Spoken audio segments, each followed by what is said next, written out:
Isang umaga, paggising ko, naging 18 taong gulang na dilat ang mga mata ng asawa ko. Iyong mahiyain at kinakabahang tingin, kaparehong-kapareho ng babaeng nakilala ko 10 taon na ang nakalipas. Kaya nagpa siya akong mahalin siyang muli mula sa simula. Nagsimula ang lahat 3 araw na ang nakalipas. Gabi na akong nagtrabaho at 1:00 na ng madaling araw nang makauwi ako. Nakahiga siya sa pinakadulong gilid ng kama, balot na balot sa kumot na para siyang syupao, at munting hibla lang ng buhok ang nakausli. Natigilan ako. May mali. 3 taon nang kasal kami ni Nora. Alam na alam ko kung paano siya matulog. Sobrang sakop niya ang kama. Kaya niyang angkinin ang buong king size na kama. Pero ngayong gabi, nakasiksik siya sa sulok na parang takot na kuting. Nandito ka na. Siguradong pagod ka sa kakatrabaho hanggang gabi. Magpahinga ka na. Nora, ayos ka lang ba? Hindi, ayos lang ako. Matulog ka na. May iba na kaya siya? Pero maya-maya, naisip ko ulit, hindi. Kilala ko si Nora. Kung talagang may iba siya, sa ugali niyang iyon, matagal na niya iyong isinampal sa mukha ko. Hindi na siya mag-aaksaya ng oras sa ganitong pagpapanggap. Tapos may iba pa akong napansin. Maayos namang magluto si Nora. Hindi naman dapat ganoon kahirap ang magprito ng itlog. Nora, gising ka na pala. Ako ang gumagawa ng almusal. Maghilamos ka muna. Babe, ano nang nangyayari sa'yo ngayon? Wala. Walang mali. Kung ganoon, bakit ka nanginginig? Hindi ako nanginginig. Iniisip mo lang iyon. Hindi ito tungkol sa pagtataksil. Kung nagtataksil siya, hindi siya ganito kikilos. Mas mukha itong pagkamahiyain. Pero wala namang katuturan iyon. Matagal na kaming mag-asawa. Ano pa ang ikahihiya? Noong 1 linggo lang, paikot-ikot pa siya sa sala na panloob lang ang suot sa harap ko. Wala man lang bahid ng hiya. At ngayon, nasusunog na ang itlog. Pasensya na. Pasensya na talaga. Gagawa na lang ako ng panibago. Simula kailan pa humihingi ng tawad sa akin si Nora? Humihingi na siya ngayon ng pasensya dahil lang sa nasunog na itlog. Paano ko ba ito ipapaliwanag? Parang teleponong pareho pa rin ang case. Pero napalitan ang operating system sa loob. Dati, iOS ang gamit nito, matapang, maayos at laging alam ang gusto nito. Ngayon, parang mumurahing operating system na ang gamit, nag-aalinlangan sa bawat hakbang at paminsan-minsang bigla na lang tumitigil. Nora, ano nang gusto mong tanghalian? Order na lang ako. Kahit ano, ikaw na ang bahala. Dati, kapag tinatanong ko siya kung ano nang gusto niyang tanghalian, may buo na siyang listahan. Eksaktong numero ng ulam, walang sibuyas dahon, walang kulantro at sobrang anghang. Kapag may binago ako kahit isa lang, magagalit na siya sakin. Ngayon, kahit ano na lang ang sagot niya. Parang ibang tao na ang asawa ko at hindi ko iyon sinasabi bilang tayutay. Ikaw, ano ka ba? Ano nang ginagawa mo? Hinahalikan kita. Hindi pwedeng hahalikan mo na lang ako nang walang babala. Nora, hinahalikan ko ang sarili kong asawa. Kailangan ko pa bang magsumite ng pahintulot? Hindi iyon ang ibig kong sabihin, hindi lang ako handa. Handa saan? Sa isip ko. Sige na, umalis ka na, malilate ka sa trabaho. May seryosong mali talaga sa asawa ko. Habang papunta ako sa trabaho, isa-isa kong binalikan ang lahat ng kakaibang napansin ko nitong mga nakaraang araw. Una, nagugulat siya kapag hinahawakan ko. Dati, halos nakakapit siya sa akin buong araw. Ngayon, isang dampi ko lang para na siyang nakuryente sa gulat. Pangalawa, madali na siyang mamula. Dati, wala talaga siyang hiya sa harap ko. Kung ano-ano ang sinasabi niya, walang pakialam. Ngayon, sa oras na lumapit ako, namumula na ang buong mukha niya hanggang liig. Pangatlo, hindi na siya marunong magluto. Dati, napupuno niya ng pagkain ang buong hapag. Ngayon, hindi na siya makapagprito kahit itlog lang. Pang-apat, sobra na siyang magalang. Pasensya na, kahit ano, ikaw na ang bahala. Mga salitang dati ay wala sa bokabularyo niya. Pang-5, ayaw niya akong tingnan. Palaging kung saan-saan napupunta ang tingin niya habang nagsasalita. Sige, lumipat naman tayo sa susunod na slide tungkol sa KPA ngayong quarter. Uy, ayos naman ang proposal na iyan, pero ano bang iniisip mo? Hoy! Ano nang problema? May ginawa na naman ba ang asawa mo? Wala. Kung ganoon, bakit ganyan ang mukha mo? Parang hirap na hirap kang dumumi. Nagbago ang asawa ko. Nagbago paano? Nagbago ang isip. Hindi. Parang bumata siya. Ano nang ibig mong sabihin? Pwede bang maging seryoso ka kahit minsan? Sandali. Numero ni Nora ito, pero iba talaga ang paraan ng pagte-text niya. Parang hindi siya. Parang estrangherong halos hindi ko kilala, nakikipag-usap ng sobrang formal. Mangkok ng sinangag na may nilagang baboy. Ikaw, ano nang kakainin mo?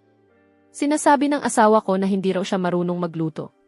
Nagpapasalamat sa akin ang asawa ko. Nora, binilhan kita ng milk tea. Salamat. Isa na namang salamat. Ano ang tinitingnan mo? Wala. May binabasa lang ako. Kasi nungalingan iyon. Hindi ko na lang siya kinumpronta. Ang sweet naman nito. Ano nang gusto mong panoorin mamaya? Ikaw na ang pumili. Ikaw na naman. Ang dating Nora, sandata niya ang remote ng telebisyon. Reality show ang gusto niya, laro naman ang gusto ko, at siya lagi ang nananalo. Hindi dahil mas magaling siyang makipagtalo. Upo lang siya mismo sa ibabaw ng remote, tapos tataasan ako ng isang kilay.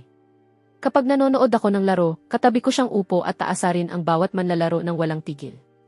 Pero ngayong gabi, tahimik lang siyang nakaupo. Ubos na ang milk tea. Hawak niya ang walang lamang baso gamit ang dalawang kamay habang paulit-ulit na iniikot ng mga daliri niya ang takip. Ang pakiramdam na ito, para akong ibinalik 10 taon sa nakaraan, noong nasa high school pa kami. Ganyan na ganyan si Nora noon, palihim akong tinitingnan habang nasa klase. Sa oras na mahuli ko siya, bigla niyang iiwas ang tingin. Pero 10 taon na ang nakalipas noon. Nora, may itinatago ka ba sa akin? Wala, syempre wala.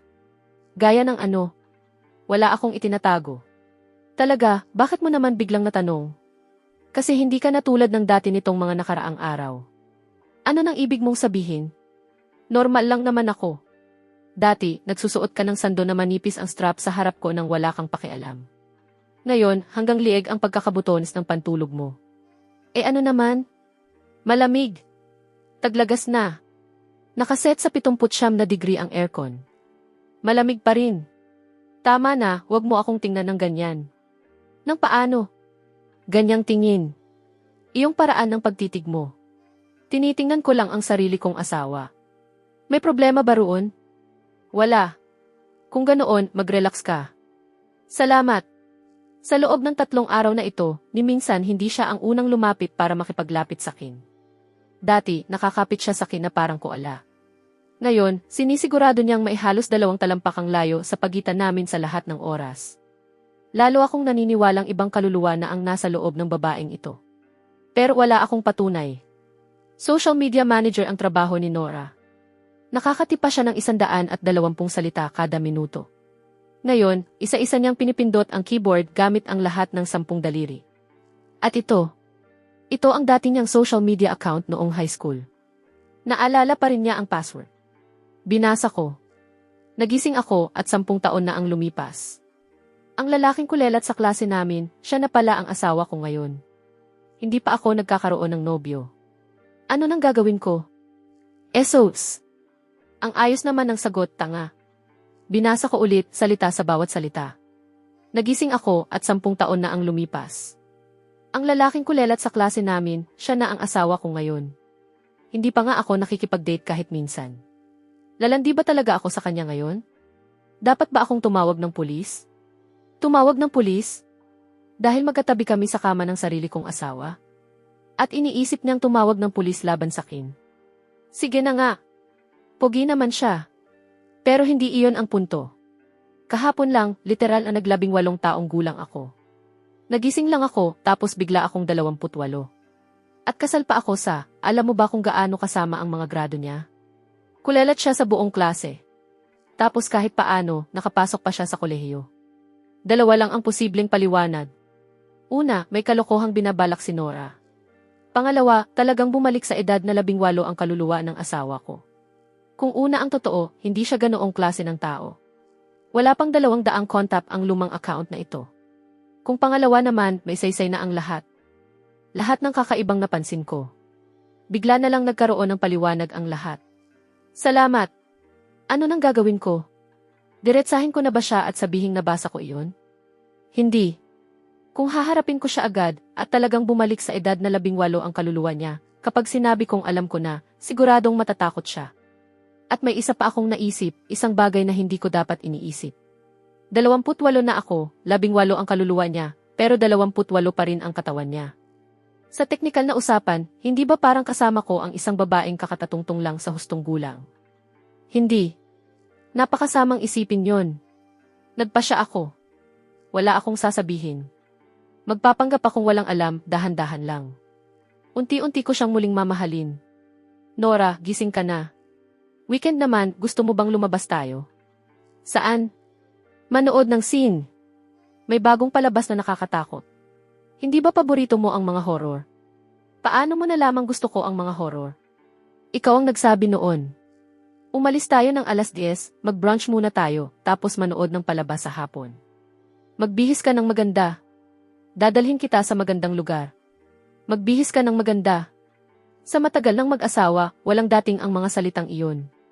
Pero sa puso ng isang dalagang 18 ang kaluluwa, parang imbitasyon iyon. Imbitasyon para sa isang date mula sa lalaking palihim na niyang nagugustuhan. Nora, hindi mo naman kailangang magtagal ng ganyan sa paghahanda. Bagay sa'yo ang kahit ano. Pwede bang huwag kang basta na lang magsabi ng ganyan? Sa ilalim ng inis na iyon, halatang kinikilig siya.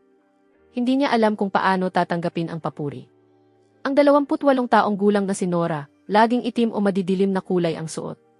Ang suot niya ngayon, napakasariwa at napaka-inosente, para siyang bagong pasok sa kolehiyo. Pero dala pa rin niya ang mukha at katawan ng 28 taong gulang na babae. May likas na pagkamay gulang pa rin. Nagsasalpukan ang pagiging inosente at pagiging may gulang. Napakaganda. Talagang napakaganda. Nakakakuryente ang pakiramdam. Pwede bang huwag kang maglakad ng napakalapit? Naglalakad lang naman ako sa tabi ng asawa ko.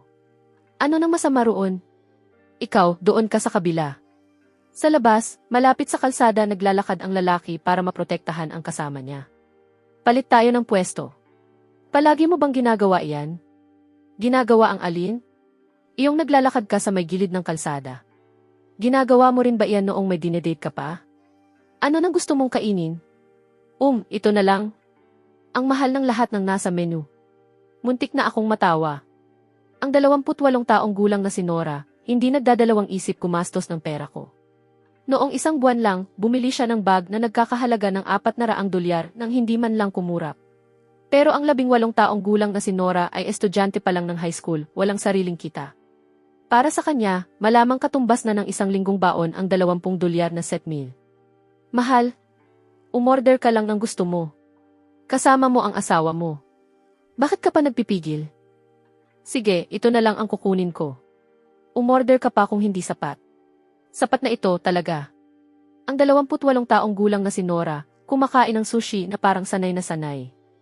Maayos, kalmado. Pero ang 18 taong gulang na si Nora, dilat na dilat ang mga mata habang kumakain ng sushi, parang unang beses niyang makatikim ng ganoon kasarap. Masarap ba? Bakit hindi ka kumakain? Nakakatuwang panoorin kang kumain. Ano ang tinitingnan mo? Ang weird mo. Weird bang panoorin ang asawa kong kumakain? Pwede bang tigilan mo ang pagtawag sa akin na asawa mo? Kung ganoon, ano nang itatawag ko sa'yo? Pangalan niya ang ginagamit ko kasi sa alaala niya, Nora lang uhoy ang lagi kong tawag sa kanya. Wala nang iba. Pero ngayon, asawa ko ang tawag ko sa kanya at sa tuwing maririnig niya ang salitang iyon, para siyang tinatamaan ng kidlat. Ano nang tawag mo sa akin noong nasa paaralan pa tayo? Pangalan mo. Buong pangalan mo lang. Talaga, Nora. May nagustuhan ka ba noong high school? Pribado iyon. Nagsiselos siya. Ang lalaking lihim niyang nagustuhan mula pa noong 18 siya, biglang umaming may nagustuhan noong high school, pero ayaw sabihin kung sino. CJ, hindi mo na kailangang sabihin. Bakit parang bigla kang nagtampo? Hindi ako nagtatampo. Hindi nga ba, pero parang mababaon na sa plato ang chopsticks mo. Busog na ako. 3 pirasong salmon pa lang ang nakain mo. Iyon lang. Busog ka na. Ang Nora na kilala ko, kaya niyang ubusin mag-isa ang isang buong platter ng sashimi, isang mangkok ng udon, at isang order ng tempura. Maliit lang talaga ang tiyan ko. Sino ba iyong nagustuhan mo? Noong high school, ikaw. Umiiyak ka ba? Hindi. Kung ganoon, bakit namumula ang mga mata mo? Maanghang ang pagkain. Ganoon kaanghang para lumuha ka? Halika na. Ako rin.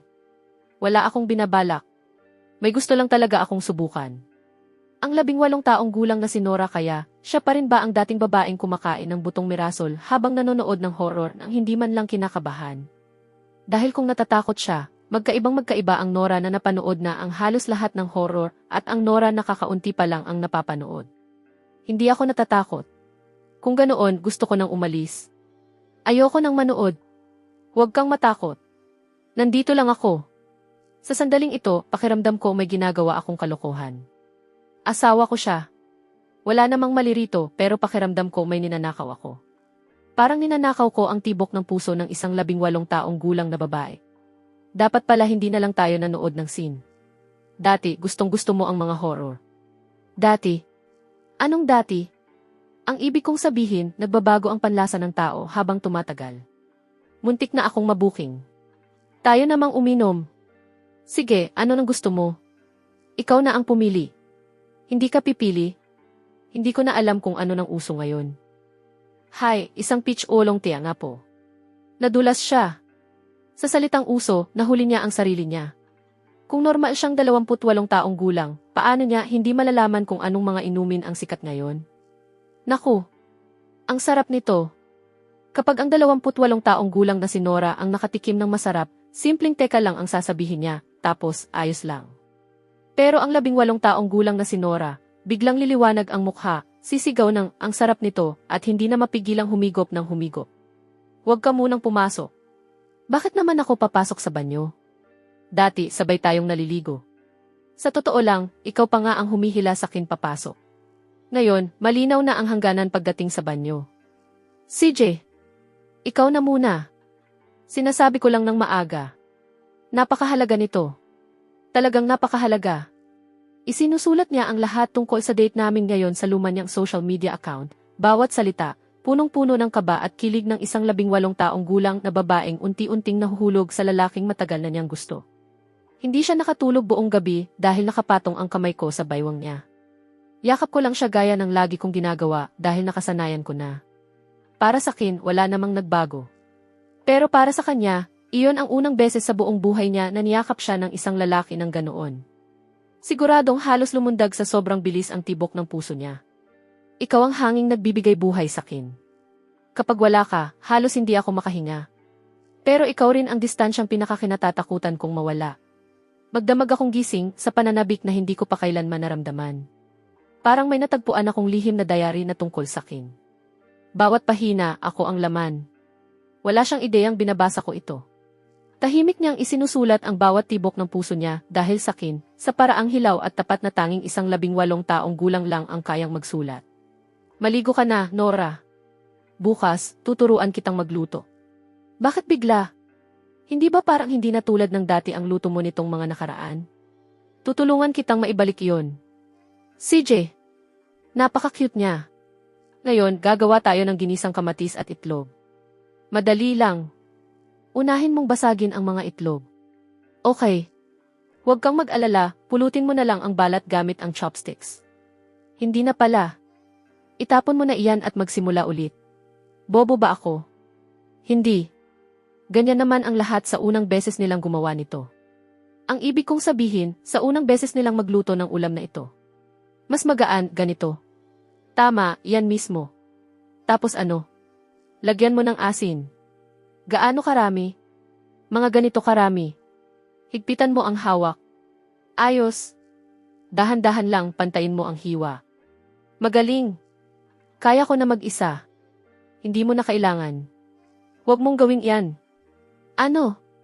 Iyong tumatayo ka ng napakalapit. Paano naman kita tuturuan kung hindi? Pwede mo namang sabihin na lang. Ikaw magsalita, ako ang maghihiwa. Sige na nga. Konti pa sa kaliwa. Tama, dyan mismo. Ayos ka lang. Ayos lang ako. Masarap ito. Sinasabi mo lang iyan. Masarap talaga. Tikman mo. Ang alat. Medyo napasobra lang ang asin.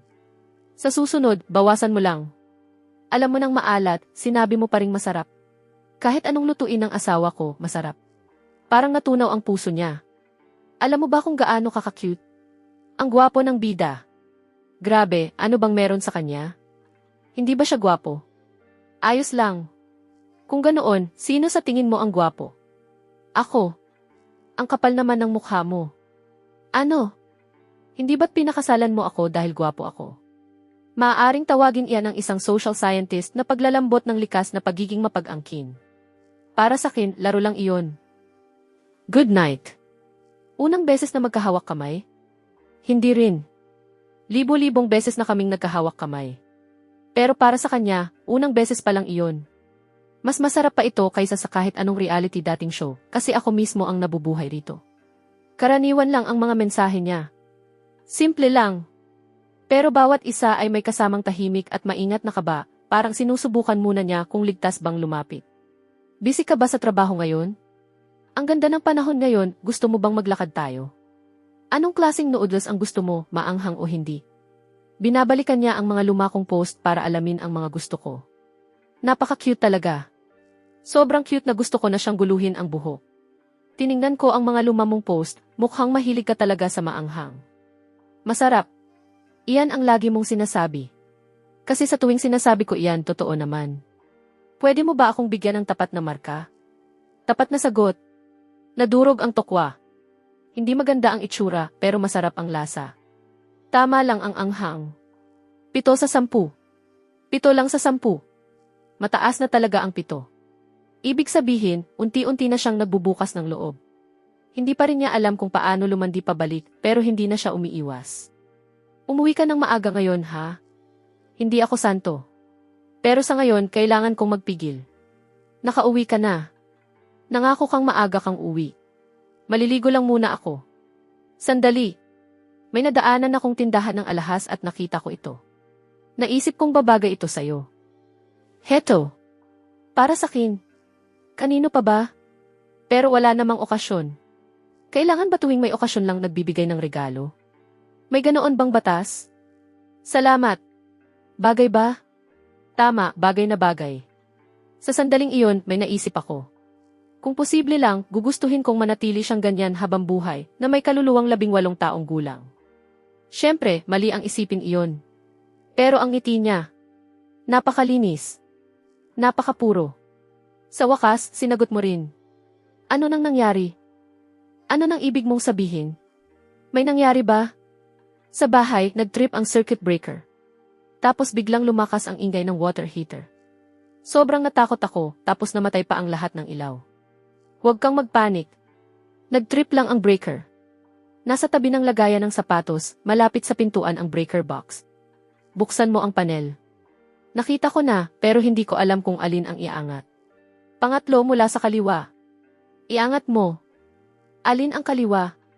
Kaliwa ko ba o kaliwa kapag nakaharap ako rito? Kapag nakaharap ka rito. Ayos na. Bumalik na ang ilaw pero maingay pa rin ang water heater. Normal lang iyan. Tunog iyan ng otomatikong pag-init. Hindi mo kailangang mag-alala. Talaga? Talaga? Akala ko. May masamang nangyayari na. Bakit hindi mo sinagot agad?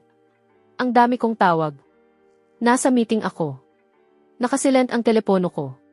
Sa susunod, mag-text ka na lang para makita ko agad ang notification. Salamat. 18 pa lang siya.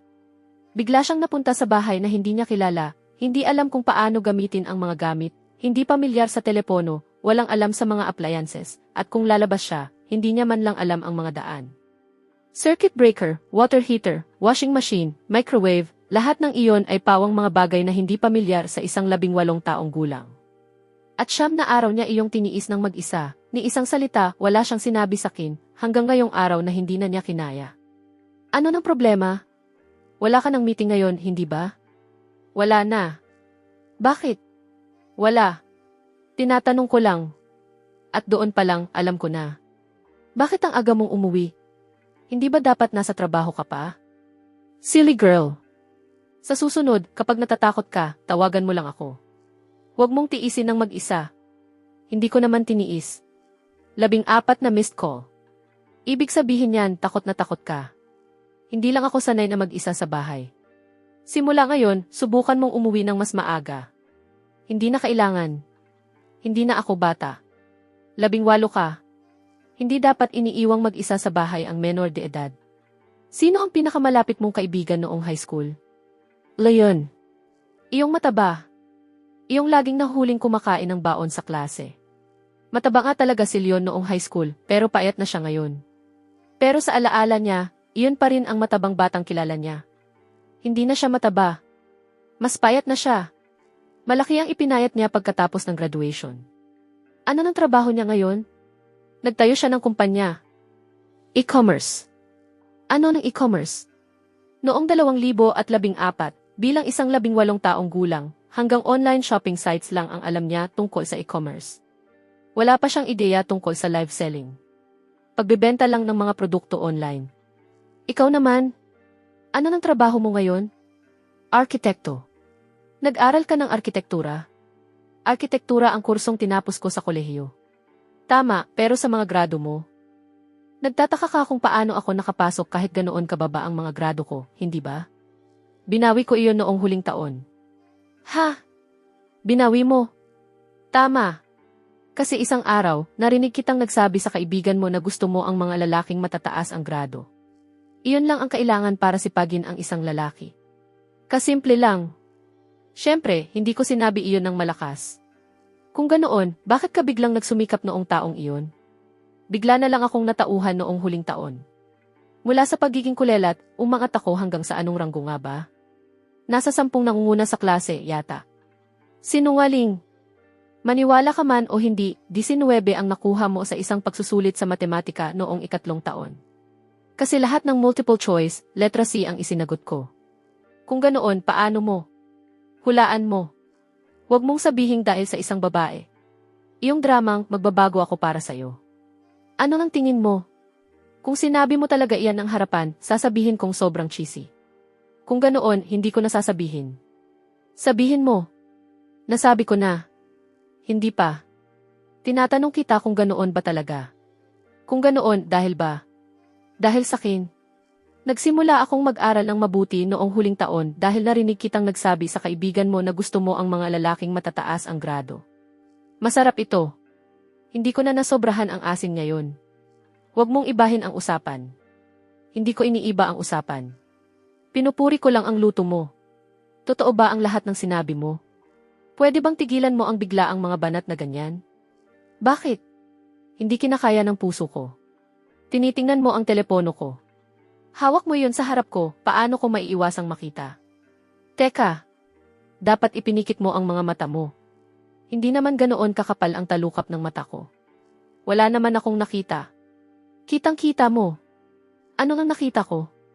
Nakita mo yung post tungkol sa mga rosas na binili sa tabi ng kalsada noong anibersaryo natin. Sinabi mo pang ang perpektong puntos iyon para sa sinseridad. Binabalikan niya ang luma niyang social media account, pinagdurugtong-dugtong ang mga piraso ng pagkatao niya bilang 28 taong gulang, at mula sa mga lumang post na iyon, unti-unti niyang naunawaan ang pagsasama nilang mag-asawa. At base sa tono ng post na iyon, mahal na mahal siya ng 28 taong gulang na siya. Pinagdurugtong ng 18 taong gulang na siya ang mga pira-pirasong alaalang iyon, sinusubukang buuin ang relasyong hindi niya kailanman naranasan, saka inilalagay ang sarili niya roon, at unti-unting nahuhulog dito. Ikaw, hindi na ako magsasalita. Madalas mo ba akong binibilhan ng bulaklak noon? Paminsan-minsan. Anong klaseng bulaklak? Kadalasan rosas, minsan liryo. Wala ka namang pinipili. Wala nga. Minsan sinabi mo, hindi mahalaga kung gaano kamahal ang mga bulaklak. Ang mahalaga, naisipan mo akong bilhan. Sinabi ko ba talaga ang ganoon katamis na bagay? Tama. Kung ganoon, sa hinaharap. Hinaharap na ano? Sabihin mo na. Bibilhan mo pa rin ba ako ng bulaklak? Kung gusto mo, araw-araw kitang bibilhan. Sino bang nagsabing gusto ko iyon? Nagtatanong lang ako. Sige na nga, nagtatanong lang naman ako, kaya paminsan-minsan na lang kita bibigyan. Kung gusto mo. Kung ganoon, bibili ako bukas. Wag naman agad bukas. Sa makalawa na lang. Tama na, Dash. Dash, may gusto sana akong sabihin sa'yo. Muntik na siyang umamin. Ako. Wala na. Wala iyon. Good night. Gusto niyang sabihin na bumalik sa edad na 18 ang kaluluwa niya. Pero hindi lumabas ang mga salita. Natatakot siya. Natatakot na isipin kong nababaliw siya. Mas natatakot siyang kapag sinabi niya iyon, hindi na maibabalik ang marupok na samahang unti-unti naming nabuo. Hindi iyon nabuo ng biglaan. Mula sa pagtanggi, naging pagtanggap. Mula sa pagtanggap, naging pag-asa sa isa't isa. Kapag umamin siya ngayon, babalik sa wala ang lahat. At hindi niya kayang isugal iyon. Ganoon din ako. Nora, ano nang nangyayari? 2 linggo ka nang walang bagong post, hindi ka sumasagot sa mga text, at hindi mo rin sinasagot ang mga tawag. Akala ko may nangyari sa'yo. Parang hindi ko naisip iyon. Dumaan lang ako ngayon para tingnan ka. Dumating si Mira. Why, Dash? Ang tagal na. Ano nang nangyayari sa asawa mo nitong mga nakaraan? Parang naglaho na lang siya. Hindi maganda ang pakiramdam niya. Sinipon siya kaya nagpapahinga lang sa bahay. Sipon? Mukha naman siyang maayos. Halos magaling na siya. Sige na nga. Pero Nora, sobra ka naman. 12 text ang ipinadala ko sa iyo at ni isa, hindi mo sinagot. Pasensya na. May problema kasi ang telepono ko nitong mga nakaraan. Anong problema? Nagkaroon ng glitch matapos ang system update. Pero ayos na ngayon, hindi ba, Nora? Teka. Ayos na. Naayos na. Iyong hapunan na pinaplano ni Yara noong nakaraang linggo, sasama ka ba? Doon ulit sa dati nating pinuntahang hotpot restaurant, tanda mo? Hindi muna siya kakain sa labas. Hindi pa tuluyang magaling ang lalamunan niya. Naku, kinabahan ako. Hindi mo ba kilala si Mira? Kilala ko. Medyo wala lang talaga ako sa sarili nitong mga nakaraan. Alam ko. Gutom ka ba? Kakain tayo sa labas o magluluto sa bahay? Magluto na lang tayo sa bahay. Suot niya iyon araw-araw. Mula noong ibinigay niya iyon sa kanya, hindi na niya iyon hinubad kahit minsan. Gutom ka ba? Ayos lang ako. Uhaw ka ba? Gagawan kita ng mainit na tsokolate. Masarap. May gusto ka pa ba? Wala na. Umuwi ka kapag tapos na ang overtime mo. Huwag kang masyadong magpapagabi. CJ, ano nang ginagawa mo? Kumukuha ng litrato. Tapos na. Patingin. Ayoko. Bakit naman? Pangit. Maganda naman ito. Ano nang maganda riyan? Ang laki ng ilong ko. Maliit lang ang ilong mo. Tingnan mo, pangit lang ang ilaw dito. Ayos lang. Tama na, Dash. Ang pangit ng panlasa mo.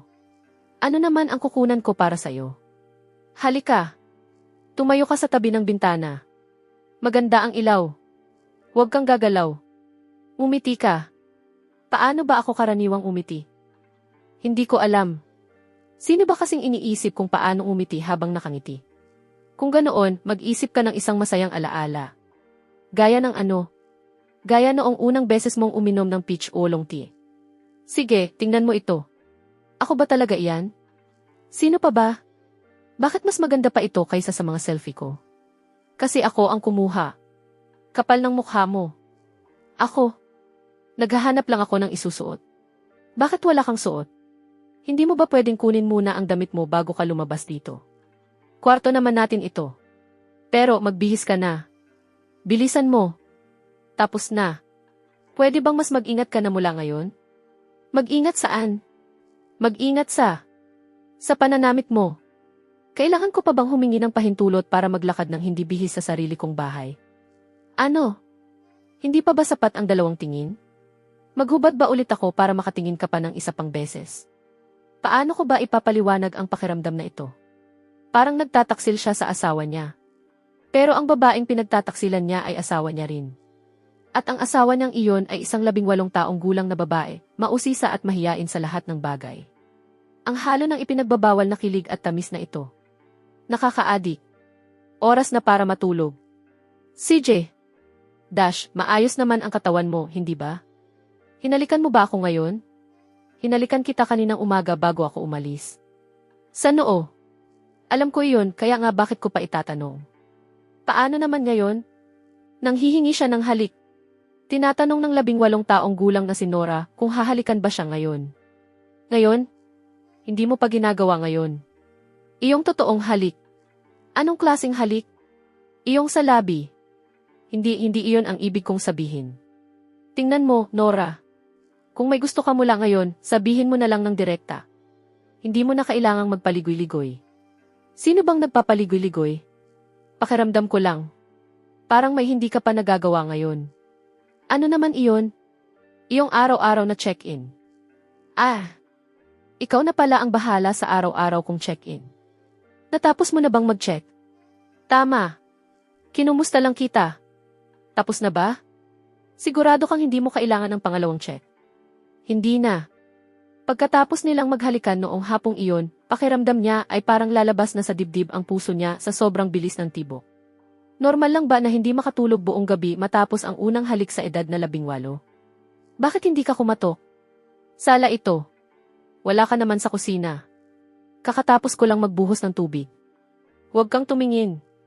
Humarap ka sa kabila. Mahinang dahilan iyon. Mahigit 100 damit ang nasa aparador niya. Pero hindi na siya kinontra. Bakit suot mo ang polo ko? Lahat ng damit ko nasa labahan. Wala na akong masuot tapos nakita ko ang polo mo sa sofa. CJ, pwede ka nang humarap. Talagang sinuot ko lang ito dahil nasa labahan ang lahat ng damit ko. Naniniwala ako sa'yo. Kitang-kita sa mukha mong hindi. Ganyan lang ba ang mukha ng taong naniniwala? Dash, napapansin mo ba? Pahilis ang bibig mo kapag bumingiti ka. Hindi iyan matatawag na paniniwala. Pang-aasar iyan. Ngiti lang itong banayad. Banayad ang mukha mo. Dahan-dahan lang. 18 pa lang siya ngayon. Kailangan niyang magpigil. Pero sino ba ang makakapagpigil? Kahit paano, may isang taong namimiss ako. Namimiss ang amoy ko. Namimiss ang paraan ng pagsabi ko ng mahal kita. Minsan lang nangyari iyon. Pero hindi na niya iyon nakalimutan. Ikaw ang mahal ko. Bahagyang tumaas ang kilay niya. Sa litrato, nakangiti silang dalawa. Punong-puno ng saya. Nasa tabing dagat, sa ilalim ng sikat ng araw, habang humahaplos sa buhangin ang puting belo. Niyakap niya ito mula sa likuran, nakasandal ang pisngi niya sa likod nito. At ngayon, nakaupo siya sa sofa, nakatitig sa kaligayahang hindi niya kailanman naranasan, tahimik na umiiyak mag-isa. Nora, ano ng problema? Dash, masaya ka ba noong pinakasalan mo siya? Mabuti ba siyang asawa sa'yo? Tama. Medyo mabagsik lang kung minsan. Pero napakabuti niya. May ginawa na ba siyang ikinasama ng loob mo? Inilagay niya ang AirPods ko sa washing machine. Iyon lang. Sa kanya, maliit na bagay lang iyon. Pero para sa kanya, sobrang sakit niyon. Paano kung isang araw magbago siya? Anong ibig mong sabihin sa magbago? Ang ibig kong sabihin, kung hindi na siya ang dating siya. Kung naging taong hindi mo na makilala.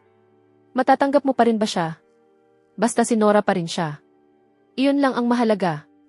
Ano man ang maging siya, 18 man o 80. Asawa ko pa rin siya. Paano kung hindi na siya 28? Kung talagang, kahit ano pa ang edad mo, ikaw pa rin yan. Bakit ang bait mo sakin? Asawa kita. Pero ako, ang totoo, ano man ang maging ikaw, asawa pa rin kita. Iyon lang ang kailangan kong malaman. Dash, pwede mo ba akong yakapin ng mas mahigpit? Pakiramdam ko ayoko ka nang bitawan. Kung ganoon, huwag mong bitawan. Pero hindi ba nakakadiri ako? Napupunasan ng sipon ko ang polo mo. Hindi naman iyan ang unang beses na ginawa mo iyan. Mukhang magulo talaga ang dati kong sarili. Sobra. Mas magulo pa kaysa ngayon. Mas cute ka ngayon kaysa dati. Sa check-in nila ngayong umaga, iyon ang unang beses na siya ang unang humalik. Mula sa hinahalikan lang, siya na mismo ang unang humalik. Luto na ang palaka. Hindi. Hindi pa luto. Mas tamang sabihin kusa na itong tumalon sa kaldero. Hindi ba kasya ang sofa? Hindi. Ang sofa ay 10 talampakang L-shape. Kasya pa nga ang 10 tao. Dahan-dahan lang. Namanhid na ang binti ko. Mabigat ba ako? Hindi. Magaan ka. Kung ganoon, bakit mo sinabing namanhid? Kalimutan mo na ang sinabi ko. Ano ang tinitingnan mo? Ikaw. Nagsawa ka na bang tumingin? Hindi pa. Paano naman ngayon? Hindi na kita nakikita. Kung ganoon, tigilan mo na ang pagtitig. Bakit ka lumalayo? Araw-araw na check-in. Namimiss ang amoy mo. Namimiss ang paraan ng pagsabi mo. Ano nang ginagawa mo? Anong pamasahe? Hinalikan mo ako tapos tumakbo ka palayo. Hindi iyan patas. Ako naman ngayon. Ikaw ang bihira at napakahalaga ko. Tapos na ang araw-araw na check-in. Wala ka man lang pakialam. Strawberry ang lasa. Matamis? Ano ng problema? Tumawag ang mama mo. Napakatapang ng personalidad ng mama mo. Magkasundo sila ng 28 taong gulang na si Nora. Pero hindi siya kayang harapin ng 18 taong gulang na si Nora. Sabi niya, pupunta raw siya sa susunod na weekend para maghapunan. Tinanong niya rin ako kung kumusta ang trabaho at kung kumusta na ang proyekto. Wala akong ideya kung ano ang tinutukoy niya. Kaya tango lang ako ng tango at kung ano-ano ang naisagot ko. Siguradong may napansin siyang kakaiba. Sinabi niyang pautal-utal daw ako sa lahat ng sinasabi ko. Huwag kang mag-alala. Ako na ang bahala. Tatawagan ko siya at ipagpapaliban ang hapunan. Hindi ba siya maghihinala? Hindi. Sasabihin ko lang na pareho kaming abala. Iyon na ang pinakamalapit na muntik na siyang umamin ang totoo. Hindi na siya kinulit pa. Huwag kang matakot. Nandito ako. Takot na takot talaga ako. Takot akong mabuking. Mabuking sa ano? Na hindi ako ang Nora na kilala niya. Ikaw si Nora. Kahit sino pa ang dumating, ikaw pa rin yan. Ako na ang bahala sa iba. Ma, hindi kami makakapunta sa susunod na weekend. May proyektong kailangang tapusin sa opisina. Sunod-sunod ang overtime. Kumusta naman si Nora? Kumusta na siya? Naglinis siya ng bahay buong araw. Sinipon siya at masakit ang lalamunan niya. Kaya alagaan mo siyang mabuti. Bigla niyang naisip. Paano kung manatili na lang habang buhay sa katawan na ito ang 18 taong gulang na kaluluwa niya? Kung wala na talagang paraan para bumalik, baka mas gumaan pa ang loob niya. May isang taong lubos na umaasa sa kanya. Medyo mali ang pakiramdam. Pero kasabay niyon, masaya rin. 3 ulam at 1 sabaw. Ano ng okasyon? Ika-27 araw mula nang makilala kita. Kaya ipinagdiriwang natin. Kaklase kong si Nora, sa ika-27 araw mula nang makilala kita, gusto ko lang sabihin na malaki na ang ipinagbago ng luto mo. Nakakainis ka. Sige na nga. Hindi na kita asarin. Masaya ako sa bawat araw na nakikilala kita. Ang daldal mo talaga. Tikman mo itong tadyang. Masarap ito. Iyon pala ang totoo. Maalat na nga, sasabihin mo pa ring masarap. Kasi ikaw ang nagluto. Kung ganoon, kumain ka rin. Isa pang kagat. Maalat ako hanggang mamatay. Kakainin ko pati ang alat. Dash, ano ba ang madalas ninyong gawin sa gabi? Natutulog. Ang tinutukoy niya ay ang bagay na iyon. Hindi niya alam kung ginagawa rin ba nila iyon tuwing gabi. Nagtataka siya. Pero masyado siyang nahihiya para itanong ng direkta. Ganyan ba talaga iyon, tulad ng ipinapakita sa mga pelikula, puro pahapyaw lang? Paano naman iyong hindi pahapyaw? Ilang taon ka na ba at nanonood ka ng mga ganyan? Ano nang ibig mong sabihin? Nakasaad sa ID mo na 28 ka na. Sapat na ang edad mo para manood ng mga iyan. Isang tanong lang ang tinanong ko. Naiinis ka na agad? Sige, diretsahan na lang tayo. May nangyari na ba sa ating dalawa noon? Tama. Hindi ba yun naman talaga ang gusto mong itanong? Magdamag siyang gising, pabalik-balik ang higa sa kama. Sinabi niyang mamuhay sa kasalukuyan. Ibig sabihin, handa na siya. Dash, pwede mo ba akong halikan? Hanggang dito na lang muna tayo ngayon. Handa na ako. Handa saan? May bago akong kamisol. Nora, alam mo ba talaga ang sinasabi mo? Tama. 28 na ako, isa na akong ganap na matanda at mag-asawa tayo. Legal ito. Hindi sa ayoko. Natatakot lang akong pagsisihan mo. Hindi ko pagsisisihan. Hindi ngayon at hindi rin bukas. Kung gagawin natin ito, magsimula tayo sa pinakaumpisa. Mula sa paghawak ng kamay, sa pagyakap, hanggang sa paghalik. Paisa-isa lang. CJ. Simula ngayon. Dash, ang lambing mo. Dash, parang nahulog na ang loob ko sa'yo. Parang. Hindi. Talagang gusto kita. Ano man ang bersyon mo, gusto pa rin kita. Ano nang ginagawa mo? Pinapanood kitang matulog. 40 minuto na. Bahagyang nakabuka ang bibig mo kapag natutulog ka. Tapos kung minsan, nagangalit ka ng ngipin. Dati, tumatakbo siya sa oras na mahawakan siya nito. Ngayon, umaakyat na siya sa tabi nito at 40 minuto lang itong tititigan. Ang gusto na lang niya ngayon ay dumikit dito.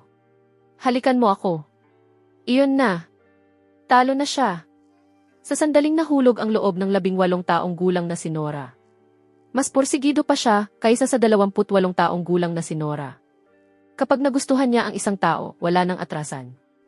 Yayakap siya kapag gusto niya. Hahalik siya kapag gusto niya. Walang makakapigil sa kanya. Halikan mo ulit ako bago ka bumangon. Tama na. Sinasamantala mo na yata na hindi kita matiis. Mula noong araw na iyon, ang unang 10 minuto ng bawat umaga ay naging oras na ng paghalik. Dati, siya ang humahabol sa kanya. Ngayon, siya na ang hinahabol. May ginagawa akong design. Mauna ka na. Dito lang muna ako upo. Nakaupo ka sa braso ko. Paano ako makakapagtrabaho? Anong design? Wala na akong magawang kahit ano. Sinasadya mo ba ito? Sinasadya mong pigilan akong matapos ang design ko. Naghahanap lang ako ng komportableng maupuan. Hindi ba may 10 unan sa sofa? Wala ni isa sa mga iyon ang kasing komportable mo. CJ, naantala ng 2 oras ang pagpasa ng design niya. Sulit naman. May niluluto akong masarap ngayon. Hintayin mo pag uwi mo. Anong niluluto mo? Hindi ko sasabihin. Sorpresa. Kung ganoon, uuwi ako ng maaga. Sige na. Malalat ka na. May napulot ka bang pera o ano? Wala. Kung ganoon, bakit ang saya mo? Buong umaga akong nakangiti na parang tanga. Kumusta na ang asawa mo? Maayos na ba siya? Tama. Paano naman iyong sinabi mong lumambot siya? Bumalik na ba sa dati? Bumalik na sa dati. Hindi na siya lumambot. Mas lalo pang ang lumambot. Ano ba talagang ibig sabihin niyan? Huwag ka munang lumapit. Hindi pa ito tapos. Nagpapanik na ako. Huwag. Asin iyan. Napasok ka ba? Nasobrahan ko ang asukal kaya dumikit na sa kawali. Gusto sana kitang sorpresahin. Sinunod ko naman ng eksakto ang reset. Tama naman ang lahat ng sukat. Bakit kaya? Masyadong malakas ang apoy. Sa susunod, tatabi ako sa iyo habang nagluluto ka. Ayokong nanonood ka. Gusto kong magawa ito ng mag-isa. CJ, ako na lang ang bahala kapag may kailangang iligtas. Umorder na lang tayo ng pagkain. Huwag kang masyadong kumain ng maanghang. Kaya ko ang maanghang. Ano na nakakahiya sa pagsinok? Dati, hindi mo naman itinatago kapag nagsisinok ka. Minsan pa nga, nagsinok ka sa harap mismo ng mama ko. Tama na. Matigas pa rin ang ulo mo. Hindi pa sanay sa maanghang ang 18 taong gulang na si Nora. Pwede ba tayo ngayong gabi? Hindi mo pa nga naririnig ang sasabihin ko. Alam ko na ang sasabihin mo. Ibig sabihin tama? Kailan ba kita tinanggihan? Sandali lang. Maliligo muna ako. Gusto ko ring maligo. Ikaw na muna. Bakit hindi na lang tayong sabay? Aba, 38 araw lang ang nakalipas, gusto niya pa akong ipahuli sa pulis. Ngayon, siya na ang nagyayayang sabay kaming maligo. Sa bilis ng pag-usad nito, kahit ang pag-render ko ay hindi na makahabol. Sigurado ka ba rito? Sigurado. Huwag kang sisigaw, ha? Sino ba ang sisigaw? Sino ang kasabay mong magtanghalian ngayon? Katrabaho. Lalaki o babae? Pareho. Maganda ba siya? Sakto lang. Kung sinabi mong sakto lang, ibig sabihin tumingin ka pa rin. Simula ngayon, bawal ka nang magtanghalian kasama ang mga katrabaho mong babae. Sobra ka nang mapag-angkin. Hindi ba kita pwedeng panghimasukan? Asawa mo ako. Asawa ko nga siya. At nagsisimula nang lumabas ang pagiging mapag-angkin niya. Mahigit 1 buwan nang naninirahan sa katawan na ito ang 18 taong gulang na kaluluwa niya. Unti-unti nang lumilitaw ang tunay niyang ugali. Nakakatuwa. Social media manager ang trabaho ko. Binasa ko ang ilan sa mga dati kong post. Ang gaganda pala ng mga isinulat ko. Magaling ka na talagang magsulat noon pa. Maraming beses pang pinuri ng guro ang mga sanaysay mo noong high school. May isa pang pinamagatang ang ilog sa tag-init na isinabit sa bulletin board ng pasilyo. Binasa ko iyon. Noong tag-init na 16 na taong gulang ako, napakababaw ng ilog kaya kitang-kita ang mga guhit ng mga batong nasa ilalim. Nakatayo ako sa tulay at nakatanaw pababa. Ang nakita ko ay hindi talaga ang ilog. Sarili kong refleksyon ang nakita ko. Naaalala mo pa iyon? Palihim kong kinunan ng litrato ang sanaysay na iyon gamit ang mumurahing 5 megapixel na telepono ko. Nasa luma ko pa ring profile ang litrato. Bakit mo iyon kinunan noon? Kasi ikaw ang sumulat. Maingat at malinis ang sulat kamay ng 16 na taong gulang na ikaw. Bawat guhit pinag-isipan. Iyong maliit na guhit bago ang pangalan mo. Iyong munting pababang guhit sa bandang 9:00 na ayaw talagang kumurba. Ang creepy mo. May litrato mo habang tumatakbo ka ng nakapalda noong sports day. May kuha rin habang natutulog ka, nakadapa sa mesa sa loob ng sasakyan. Nakakatakot na klase ng paghanga. Ang ganda rito. Ang ganda ng mga ilaw ng lungsod sa gabi. Kapag nagkaroon ng pagkakataon, dadalhin pa kita sa mas magagandang lugar. Sa Bund sa Shanghai. Sa Victoria Harbor sa Hong Kong. Mga lugar na napuntahan mo kasama ang dati kong sarili. Pero gusto kong puntahan ulit natin. Sa pagkakataong ito, kasama ka. Nora, may gusto akong sabihin sa'yo. Ano iyon? Iyong luma mong profile. Iyong account mo noong high school. Nakita mo? Kailan pa? Mula pa sa pinakaunang post na ginawa mo. Alam mo na mula pa noong umpisa. Alam mong 18 lang ako. Alam ko. Hindi ikaw ang 28 taong gulang na si Nora. Ikaw ang 18 taong gulang na si Nora. Alam mo na pala sa buong panahon pero nagkunwari ka lang. Bakit hindi mo sinabi agad? Kasi kung sinabi ko, siguradong natakot ka. Sa isa mong post, tinatanong mo pa kung dapat ka bang tumawag ng pulis. Kung sinabi kong alam ko na ang lahat, baka tumawag ka agad ng pulis. Nabasa mo iyong post tungkol sa pagtawag ng pulis? Nabasa ko. Ano pa? Ano pa ang nabasa mo? Nabasa ko rin iyong tungkol sa dibdib at abs niya. Wala akong magagawa. Nakita ko na. Papatayin kita, Dash. May huli pang post. Sulit siya. Sulit si Dash. Sulit isugal ang lahat para sa kanya. Nabasa mo lahat. Mula umpisa hanggang dulo. Mula noong unang araw na nagising ako at nakita kitang katabi ko sa kama. Nabasa mo ang lahat. Kaya pala unti-unti mo akong nililigawan sa buong panahong ito. Pinlano ko na ang lahat. Magsisimula sa panonood ng scene. Sunod, tuturuan kitang magluto. Pagkatapos, ibibigay ko ang hair clip na iyon. Paisa-isang hakbang. Hanggang sa unti-unti kang masanay sa akin. Noong una, akala niya mabuting asawa lang ito na nag-aalaga sa asawa niya. Pero ang totoo, nililigawan niya ang isang 18 taong gulang na babae. Isang natatakot na babaeng nagising na lang at nalamang kasal na siya sa dating kulelat ng klase nila. Paano mo nagawang maging ganoon katuso? Hinayaan mo akong mahulog sa'yo ng paisa-isa. At nahulog ka nga. Ang sama mo, Dash. Dapat ka talagang batukan. Binasa mo ang lahat ng post sa luma kong profile. Pati iyong mga nakakahiya. Pati iyong tungkol sa pagtawag ng pulis. Tama na. Bakit mo ginawa ang lahat ng iyon? Kasi gusto kitang ligawan ulit. Dash, gustong gusto kita. Ngayong gabi, sabay tayong maligo. Pumasok ka na.